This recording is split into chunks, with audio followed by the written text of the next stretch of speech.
شوێنەواری خراپی تەلاق کاریگەری دەرونی لەسەر ئەم ئافرەتە دروستەکات، یاخود لەسەر ئەم گەنجەی دروستەکات. جاری وایە کوڕەکە کوڕێکی چاکە، ئافرەتەکە خراپە. جاری وایە ئافرەتەکە چاکە، کوڕەکە خراپە. هەر کامێکیان خراپ بوون پێش ئەوەی ئێمە هەستمان کرد بە کێشەکانیان، بە تەمەنەکانمان مامۆستایانی ئاینی هەوڵ بدەن جارێ قسەی خێر بکەن.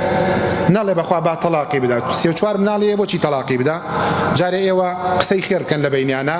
خوای پەروەردگارمانە فەرمێت لە قورئانی پیرۆزە لە سوورەتی نیساء: وئن خفتم شقاق بینهما فابعثوا حكما من أهله وحكما من أهلها إن يريدا إصلاحا يوفق الله بينهما. هەستان کرد ژن و پیاوێک کێشەیان هەیە، با دوو پیاو حاضر بێت، پیاوێک خزمی ژنەکە، پیاوێک خزمی پیاوەکە، بەڵام عادل بن، لە خوا بترسن. ئەگەر مەبەستیان بێ سڵح بکەن، خوا تەوفیقە خاتە بەینە.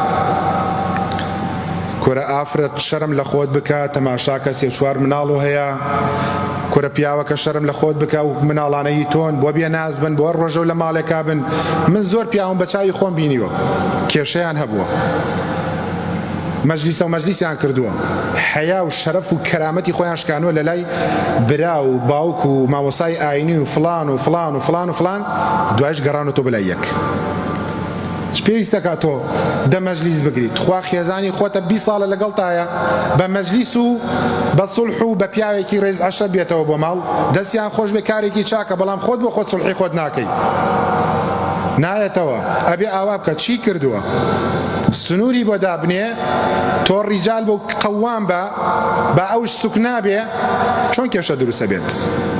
و هەر پیاوێک بدا بەدەمی خێزانیەوە لە هەموو شتێکە، ئەچم بۆ بازار فەرموو، مۆبایل فەرموو، پارە فەرموو، میوانمان دێ فەرموو. چۆن کە ئێو ژنە دڵی لە تۆ عاجز دەبێت، کە شتێکی وت بڵێ نییە، نابێت. وإن يتفرقا، ئەگەر بیانەوێت جیابنەوە، کە لە ڕقن یان ناگونجێن، یغنی الله كل من سعته، خوا هەردووکیان دەوڵەمەندەکان. ئەم بەشوکردن ئەو بەژنیێنان، ئینسانش دەبێت بەهێز بێت، بەڕاستەکەی نابخی بەهێز بێت، نەهێڵێت هیچ کەسێک کاریگەری دەرونی لەسەر دروستکا لە ژیانە. تەلاق دراوی خوشکی ئێمەی، دڵنیا بە خوای پەروەردگار کەسی باشتری بۆ داناوی، دڵنیا بە شایانی ئەو پیاوە نابوتە نەبوویت، و ئەو پیاوەی کە ژنەکەی جێی هێڵاوە، دڵنیا بۆ ئافرەتە شایانی تۆ نەبووە. وئن يتفرقا یغنی الله كل من سعته، خوا هەردووکیان دەوڵەمەندەکات.